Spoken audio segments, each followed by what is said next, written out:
Hi hello everyone, তোমরা কেমন আছো বলো? আমি তো ভালো আছি। তোমাদের সঙ্গে আমি অনেক রকম ভিডিও শেয়ার করি। চলো আজকে নতুন এক ধরনের শাক ভাজার ভিডিও তোমাদের সঙ্গে শেয়ার করছি।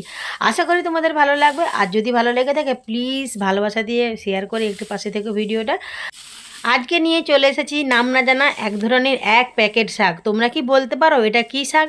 আমি কিন্তু এই শাকটা খেতে খুবই ভালোবাসি এবং আমাদের বাড়িতে সবাই এই শাকটা খেতে ভালোবাসে। আর আমি যেখানে থাকি এখানে সেরকম এই শাকটা পাওয়াই যায় না। এটা আমি এনেছি আমার বাবার বাড়ি থেকে। তো আমি শাকগুলো এনেছি, কেটে ধুয়ে পরিষ্কার করে নিচে। তোমরা কি এই শাকটা কেউ কোনো দিন খেয়েছো? আর যদি নাম জেনে থাকো তাহলে প্লিজ কমেন্ট সেকশানে জানিয়ে যেও। শাক বেছে ধুয়ে পরিষ্কার করে নিয়েছি। এবার রান্না করতে চলে আসলাম। কড়াইয়ের মধ্যে অল্প একটু রসুন শুকনো লঙ্কা ফোড়ন দিলাম, তারপরে শাক দিয়ে দিলাম। এবার শাকটা রান্না করে নেব। শাকটা রান্না করতে অল্প একটু হলুদ আর একটু লবণ লাগে, আর সেরকম কিছু লাগে না, অল্পতেই রান্না হয়ে যায়। তোমরা কি জানো এই শাকটার নাম কি? আমার তো হেভি লাগে খেতে। তোমাদের কার কার ভালো লাগে? যদি ভালো লেগে থাকে প্লিজ ভিডিওটা শেয়ার করে দিয়ে ভালোবাসা দিয়ে পাশে থেকো।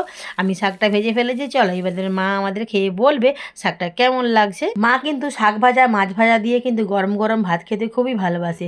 মা প্রথমে শাক নিয়েছে, তারপরে মাছ ভাজা নিয়েছে। মা খেয়ে বলবে আজকের শাক ভাজাটা কেমন হয়েছে। আর তোমরা এরকম করে কি শাক ভাজা খেতে ভালোবাসো? আমি কিন্তু এরকম শাক ভাজা দিয়ে মাছ ভাজা দিয়ে ভাত খেতে ভালোবাসি। আমাদের মা কিন্তু খেয়ে বলল শাক ভাজাটা দারুণ হয়েছে এবং দারুণ টেস্ট হয়েছে। মুখের এক্সপ্রেশনটা দেখে নিশ্চয়ই তোমরা বুঝতে পেরেছো তা কেমন হয়েছে। পাশে মাইক বাজছিল যে কারণে মায়ের ভয়েসটা তোমাদেরকে দিতে পারলাম না, আমার ভয়েসে এই ভিডিওটা দিলাম। মা কিন্তু খুবই মজা করে আনন্দ করে খেয়েছে। আর তোমরা যদি এই শাক ভাজাটা খেতে চাও তাহলে তাড়াতাড়ি আমার বাড়িতে চলে এসো। এতক্ষণ ধরে ধৈর্য ধরে আমার ভিডিওটা দেখার জন্য অসংখ্য অসংখ্য ধন্যবাদ। এবং ভিডিওটা যদি ভালো লেগে থাকে প্লিজ শেয়ার করে দিয়ে একটু ভালোবাসা দিয়ে পাশে থেকো। আজকের ভিডিওটা তোমাদের কেমন লাগলো তাও কিন্তু কমেন্ট সেকশানে জানিয়ে যেও। তোমরা তো এতক্ষণ ধরে চেষ্টা করলে ভিডিওটা দেখে যে এইটা কী শাক ভাজা করেছি, তোমরা তো বলতে পারলেন না।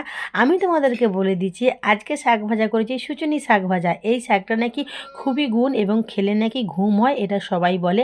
তাই আমাদের মা আজকে শাক ভাজা মাছ ভাজা দিয়ে ভাত খাচ্ছে। আর তোমাদেরও যদি খেতে চাও তাহলে তাড়াতাড়ি আমার বাড়িতে চলে আসো। তোমাদের প্রত্যেককে আমি শাক ভাজা মাছ ভাজা দিয়ে ভাত দেবো। আর আজকের ভিডিওটা এইটুকুই থাক, পরবর্তী ভিডিও নিয়ে চলে আসবো আবার। টাটা।